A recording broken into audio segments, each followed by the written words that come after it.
Welcome everyone. Welcome everyone. Welcome everyone to another Ref Brandon and the Todd family YouTube video. Wherever you are, whatever you may be doing, thank you so much for making Ref Brandon and the Todd family a part of your day. We always greatly appreciate it. Today's video is going to be a quick review of some of the things that happened yesterday on the fourth Saturday in the college football season. For the most part, it's going to be the games I talked about in my video yesterday, which was more the intriguing games of the week. But I will mention a couple of the games I didn't talk about yesterday. Wanted to start out by talking about Notre Dame and Wisconsin. If you did not watch that game and you just saw the score, you would think that Notre Dame dominated, but in reality, that's not true. The game was actually very close. It was tied in the fourth quarter, and then Wisconsin kicked off, and Notre Dame ran the kickoff back for a touchdown, which is something you don't see very much anymore in football. The kick return game is almost non-existent, but Notre Dame ran the kickoff back, and it was almost like after that, Wisconsin just quit, and Notre Dame ended up scoring 31 points in the fourth quarter to win the game 41-13, but it was not as lopsided as the score shows that it was. But I will say, after watching the game and watching both quarterbacks and watching them both previously, I'm not sure why Paul Chryst wanted Graham Mertz over Jack Coan. Of course, Jack Coan is now the quarterback for Notre Dame. He got hurt in the game yesterday, but they said it's not as serious as they originally thought it was going to be, and he should be back by next week. And they better hope he is, because they play Cincinnati next week, and Cincinnati is a very good football team. They were actually off yesterday. But anyway, back to my original topic, was after watching both of them play and watching both of them play previously, I don't know why Paul Chryst wanted Graham Mertz. Now, the offense that Wisconsin runs, they don't need an outstanding quarterback. They're one of the few teams that still play old-fashioned, old-style football where they just want to line up, hit you in the mouth. They'd be fine winning every single game 10-7. They don't try to blow you away with speed or nothing like that. They just want to be physical. So they don't need a quarterback that's going to throw for 400 yards. There's a lot of times they win games with a quarterback having 140 passing yards. But I just think that Jack Coan is a better quarterback than Graham Mertz. That's just me. I don't know, but I'm not very impressed at all with Graham Mertz. But a quick shout out to Brian Kelly. That was his 106th win at Notre Dame. He passed Newt Rockne for the all-time winningest Notre Dame head coach. And I think it's funny because for whatever reason, Brian Kelly to me just does not get the recognition he deserves. I know a lot of people don't like him, but it's for off the field issues. That's for your, own justification. But as far as on the field, I think the man is an amazing head coach. He had success at Grand Valley State. He had success at Central Michigan. He had success at Cincinnati. And now he's been the most successful coach at Notre Dame. Now, of course, before him, you could talk about, Charlie Weiss and Tyrone Willingham, and you could go on and on and on with all the failed head coaches Notre Dame has had since Lou Holtz left almost 30 years ago. And there was so many years they were supposed to be so good and just never were. But now, since Brian Kelly's been there, with the exception of 2019, they have been a consistently good, sometimes great football team. He's played for one national championship. He's taken them to the playoffs. The only thing he has not done that the other great head coaches did was win a national championship. But I would say for as many years as they were down, for him to get them back, and he consistently wins 9 or 10 games every year, I think he's done an outstanding job at Notre Dame. So shout out to Brian Kelly for now being the all-time winningest coach for the Notre Dame Fighting Irish. And I also mentioned in yesterday's video that I thought that the Boston College-Missouri game would be a good game because with Boston College starting quarterback being out, I thought that both teams were pretty much evenly matched. And you saw that in the score because Boston College won in overtime, 41-34.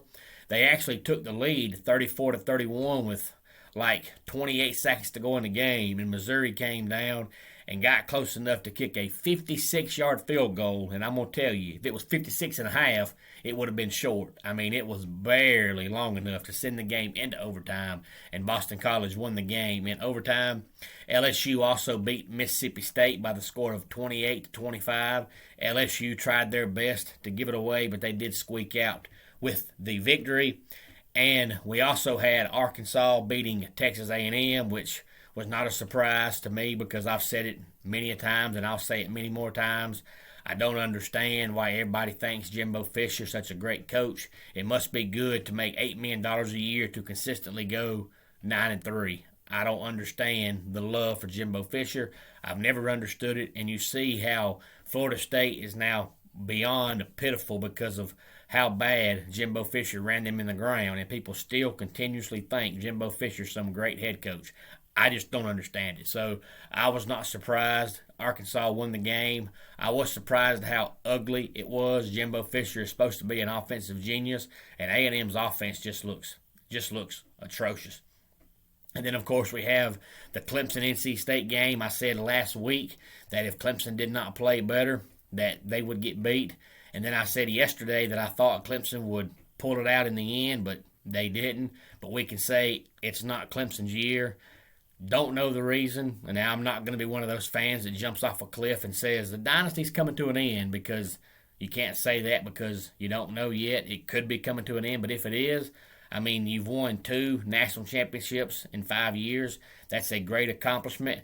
But they've had 10 straight 10-win seasons. Unless they win out, that'll be coming to an end. But they've got to figure out what the problem is. I think, in my personal opinion, it's just this team doesn't have the will to win. That has to be what it is, because there's no other explanation to have 5-star talent all over the field and you just play like an absolute hot pile of garbage. I mean, I would have understood the game yesterday because I know I mentioned that Landon Zanders, who in my opinion is their best defensive back, is out for the year. And then, of course, they announced this past week that Tyler Davis was going to be out 7 to 8 weeks. And then yesterday during the game, Brian Bresee got hurt and James Skowski got hurt. So if they would have lost the game like 45 to 35, I would have said, hey, you had 4 guys on defense hurt. Now, that's not an excuse. You never say an injury is the reason why you lose, because every team has players get hurt. So you wouldn't be the only team that does that. It's next man up. So it wouldn't have been an excuse, but I would have understood it. But even with all those injuries, you still only gave up 14 points in regulation. Now, that's the most Clemson's given up this year, but still 14 points, you should be able to score more than that.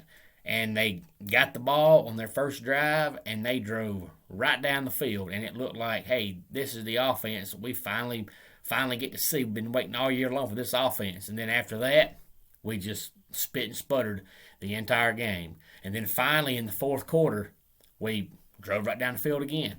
Looked great. DJ had about a 35-yard run. Looked great. And then after that, fell apart again. So unless there's something going on behind the scenes, it has to be this team just does not have the will to win.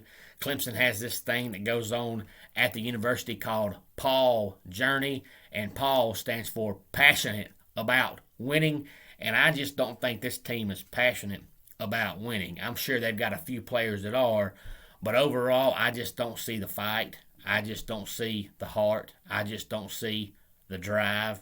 And I think Dabo's kind of giving it away, because if you follow Clemson football or Dabo Swinney, I know a lot of people personally that aren't Clemson fans, but they like Dabo because he's just hard not to like because of his honesty. And Dabo's always been the kind of person that always gives other teams credit, but the first thing he always says is, we've got to get better. We've got to fix ourselves. We've got to get better. And then last week when they struggled against Georgia Tech, the first thing he did was say they struggled because of the defense Georgia Tech ran. And Dabo has never been the kind of person to say stuff like that, because all you're doing is giving away the game plan for the next opponent. You just told them how to stop you. Dabo has never been the type to do something like that. And then the game yesterday at halftime, I wish I could recall who was a sideline reporter, but I really can't recall. But whoever it was said they were in the Clemson locker room at halftime, and Dabo seemed stressed out. He just seemed different than usual. So I think Dabo knows that there's something wrong with this football team. He just cannot pinpoint what it is. So until they get it fixed, they may lose again next week. But hey, I bleed orange, always have, always will. It's just not their year. But you can't win it every year. You just got to realize it's a down year, and hopefully you get back on track next year. And they even lost running back Will Shipley in the fourth quarter, who is supposed to be a phenomenal athlete. He actually got his first start yesterday, and then he got hurt in the fourth quarter. Let's hope he's not out for very long, but it's definitely not their year. I know I said NC State was going to be good, and they were good. Let's face it, they should have won the game in regulation. They missed 3 field goals. Now, the first 2 I won't hold against the kicker because they were both 50-plus, and those are long kicks to make. But the last field goal attempt at the end of regulation was like 36 yards.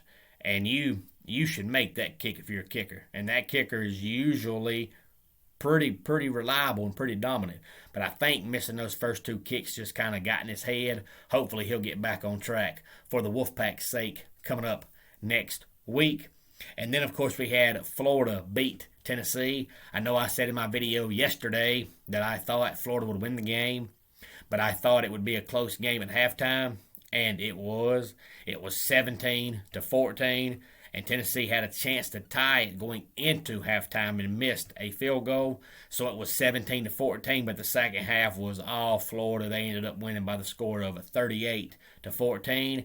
And I also said yesterday that I thought Oklahoma would play down to the competition and the Mountaineers would give them a game, and they did. Oklahoma won on a field goal at the end of regulation by the score of 16-13. And then I also want to bring up Georgia Tech beating North Carolina, only because the same way I feel about Jimbo Fisher is the same way I feel about Mack Brown. I just don't get the love for Mack Brown. So again, he proved he was overrated because North Carolina not only lost, but lost pretty convincingly to a pedestrian Georgia Tech team. That game was actually 27-7 going to the fourth quarter, and the final score was 45-22, so it was never close. The game was never in doubt. And then I also want to say a quick shout out to Georgia State. They lost the game, but they were up against Auburn late in the fourth quarter by the score of 24-19, and Auburn scored with less than a minute to go to win the game, but Georgia State put up a heck of a fight. So quick shout out to Georgia State for playing Auburn down to the wire. Of course, if you recall, Georgia State's also the same team that beat Tennessee a couple of years ago, and it's funny because if you look at Georgia State, they're not any good. They can't even beat teams in their own conference. But for some reason, when they play the big boys, they show up and play good. So I wanted to send a quick shout out to Georgia State for almost pulling off the upset. Auburn had to beat them in the final minute. Of course, we'll get back in the world of college football coming up here later on this week. I may do it tomorrow, and I may wait until later on in the week, but of course later on today. The new AP poll will come out, so we'll discuss that at some point coming up later on this week. Let's go ahead and get our dad joke of the day in here. I have an idea for a chain of Elvis steakhouses. It'll be for people who love meat tender. And that wraps it up for today's Ref Brandon and the Todd Family YouTube video. Until next time, it's Ref Brandon saying, just like in pro wrestling, life can be over by the count of 3. Tell your friends and family how much you love them. Bye.